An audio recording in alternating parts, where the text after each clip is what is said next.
आज हम बात करेंगे संगीत के बादशाह गुलशन कुमार की, जिन्होंने कई सारे सिंगर्स को गाने का मौका दिया और उन्हें उनके जायज़ मुकाम तक पहुंचाया।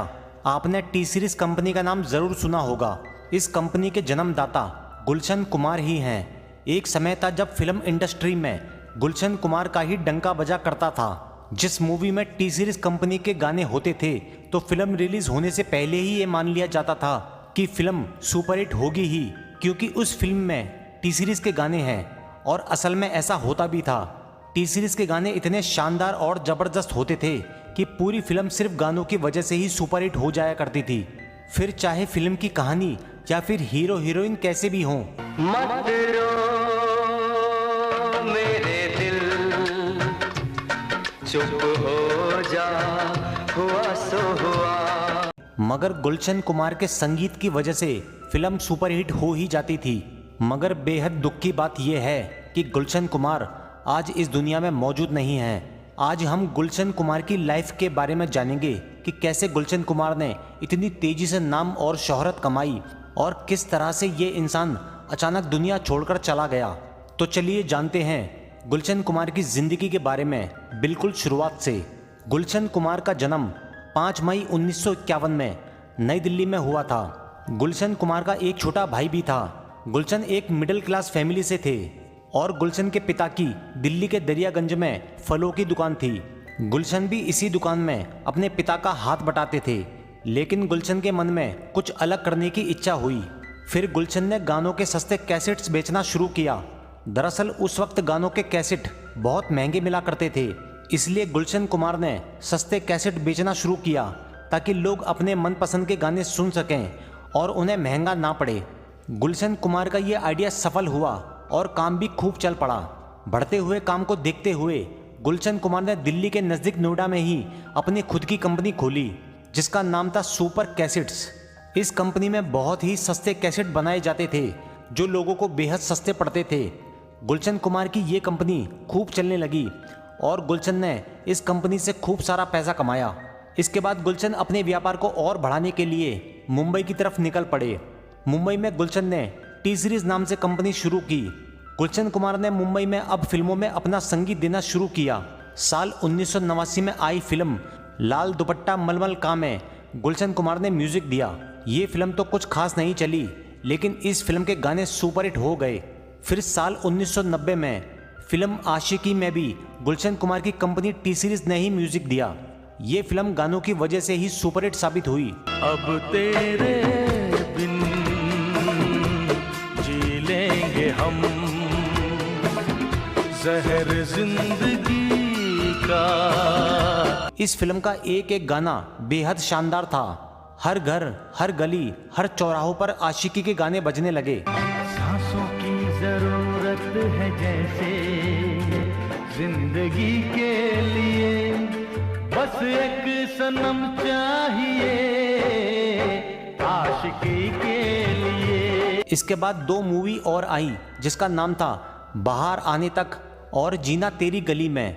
ये फिल्म कुछ खास नहीं चली, लेकिन फिल्म का म्यूजिक काफ़ी हिट हुआ। इनके बाद आमिर खान की फिल्म दिल है कि मानता नहीं आई। ये फिल्म भी सुपर हिट साबित हुई, लेकिन इस फिल्म के हिट होने की वजह फिल्म के गाने ही थे। कुछ और फिल्में करने के बाद साल 1995 में फिल्म आई बेवफा सनम। इस फिल्म में जो हीरो हैं वो गुलशन कुमार के ही छोटे भाई हैं। ये फिल्म गुलशन कुमार की सबसे बेहतरीन फिल्म थी। वफा ना रासाई, तुझे हर जाई, वफा ना रासाई। ये सुपर हिट तो साबित हुई ही, लेकिन इस फिल्म की वजह से कई सारे स्ट्रगल कर रहे सिंगर्स को भी मौका मिला, जिसमें से एक नाम था सोनू निगम। सोनू निगम उन दिनों बहुत स्ट्रगल कर रहे थे, मगर ज़्यादा कुछ हो नहीं पा रहा था। फिर गुलशन कुमार ने ही सोनू निगम को अपनी फिल्म बेवफा सनम में गाने का मौका दिया। इश्क में हम तुम्हें क्या बताएं, किस कदर चोट खाए हुए हैं। सोनू निगम ने इस फिल्म में कई सारे बेहतरीन गाने गाए। ये गाना आपने ज़रूर सुना होगा। अच्छा सिला दिया तूने मेरे प्यार का, अच्छा सिला दिया तूने मेरे प्यार का, यार ने ही लूट लिया घर यार का। इस गाने ने सोनू निगम को रातों रात स्टार बना दिया। उस जमाने में जब भी आशिक लड़कों का दिल टूटता था तो वे यही गाना सुनकर अपने दिल को तसल्ली पहुंचाते थे और आज भी ये गाना लोग बड़े मजे से सुनते हैं। इसके अलावा गुलशन कुमार ने कई सारे सिंगर्स को चांस दिया था, जैसे कुमार शानू, अनुराधा पौडवाल और वंदना वाजपेयी। इन सभी सिंगर्स ने गुलशन कुमार के कई सारे भक्ति एल्बम में भी भजन गाए जो घर घर में सुने जाते थे। ये सभी सिंगर्स आज जो कुछ भी हैं गुलशन कुमार की ही बदौलत हैं। गुलशन कुमार एक सफल इंसान होने के साथ साथ एक नेक दिल इंसान भी थे। गुलशन बेहद दयालु किस्म के थे, वो लोगों की बेहद मदद करते थे। उस वक्त सबसे ज़्यादा टैक्स भरने वाले शख्स गुलशन कुमार ही थे। इसके अलावा वैष्णो देवी पर हमेशा तीर्थ यात्रियों के लिए मुफ्त भंडारा करवाया करते थे और आज भी वहाँ गुलशन कुमार की ओर से भंडारा चलता रहता है।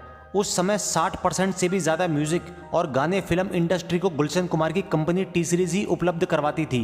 गुलशन कुमार की ये कंपनी खूब फल फूल रही थी, मगर कुछ लोगों से ये देखा ना गया। उस समय मुंबई पर अंडरवर्ल्ड का भी दबदबा था और उस समय हर बड़े व्यापारी या सेलिब्रिटी को अंडरवर्ल्ड को पैसा देना पड़ता था।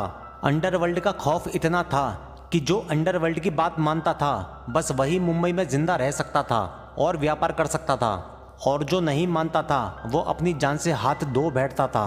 गुलशन कुमार के साथ भी कुछ ऐसा ही हुआ। साल 5 अगस्त 1997 में गुलशन कुमार को अबू सलेम नाम के एक आदमी के धमकी भरे कॉल आने लगे। अबू सलेम दाऊद इब्राहिम का ही खास आदमी था। अबू सलेम ने गुलशन कुमार से 10 करोड़ रुपए की फिरौती मांगी और पैसे ना दिए जाने पर जान से मारने की धमकी भी दी, मगर गुलशन कुमार एक जिंदा दिल इंसान थे। उनका कहना था कि मैंने ये पैसा बहुत मेहनत और ईमानदारी से कमाया है, मैं अंडरवर्ल्ड को किस बात के पैसे दूं। गुलशन कुमार ने अबू सलेम से कहा कि तुमको पैसे देने से अच्छा है कि मैं वैष्णो देवी पर भंडारे पर पैसा खर्च करूं, वहां मुझे यात्रियों की दुआएं मिलेंगी, तुमको पैसा देकर मुझे क्या मिलेगा। अबू सलेम के कई बार धमकी देने पर भी गुलशन डरे नहीं और अपनी बात पर अड़े रहे कि मैं पैसा नहीं दूंगा, तुम चाहे जो करो। बस यही बात अबू सलेम को ठेस कर गई और उसने गुलशन कुमार की हत्या करने की साजिश रच डाली। 12 अगस्त 1997 को सुबह के वक्त गुलशन रोज की तरह अपने घर के नजदीक शिव मंदिर में पूजा करने के लिए निकले। उस मंदिर के नजदीक पहले से ही 2 आदमी हथियार छुपाए गुलशन के मंदिर आने का इंतजार कर रहे थे। गुलशन को बिल्कुल भी अंदाजा नहीं था कि आज क्या होने वाला है। गुलशन मंदिर में पहुंचे और पूजा की। पूजा खत्म करके जैसे ही मंदिर के बाहर निकले, उन 2 आदमियों ने गुलशन पर एक एक कर 3 गोलियां मारी। गुलशन किसी तरह बचने के लिए इधर उधर भागे, मगर गोलियां लगने की वजह से ज्यादा दूर नहीं भाग पाए। फिर उन आदमियों ने गुलशन को 15 गोलियां और मारी, जिससे गुलशन ने वहीं पर दम तोड़ दिया और वो हत्यारे वहां से फौरन फरार हो गए। ये खबर जल्दी ही पूरे मुंबई और देश भर में फैल गई। संगीत का उगता हुआ सूरज अचानक डूब गया था। गुलशन कुमार का अंतिम संस्कार दिल्ली में किया गया, जहां उनका पुश्तैनी घर था। गुलशन कुमार की हत्या के मामले में कई लोगों की गिरफ्तारी हुई। गुलशन की हत्या के पीछे गहरी साजिश थी, जिसमें कई नामी गिरामी लोगों के नाम थे। गुलशन की कामयाबी उनके कॉम्पिटिटर से देखी नहीं गई और उन्हीं लोगों ने अंडरवर्ल्ड को पैसे देकर गुलशन की हत्या करवाई थी। इसमें टिप्स कंपनी के मालिक रमेश तेरानी और उस वक्त के म्यूजिक कंपोजर नदीम श्रवण का भी नाम था। इन सभी की गिरफ्तारी गुलशन की हत्या मामले में हुई। गुलशन बेशक आज हमारे बीच नहीं हैं, लेकिन उनकी कंपनी टी सीरीज आज भी जिंदा है और सबसे कामयाब म्यूजिक कंपनी है। इस कंपनी को अब गुलशन कुमार के बेटे चलाते हैं। यूट्यूब पर सबसे ज़्यादा गाने सुने जाने वाला चैनल टी सीरीज ही है। गुलशन कुमार जैसा इंसान बार बार जन्म नहीं लेता।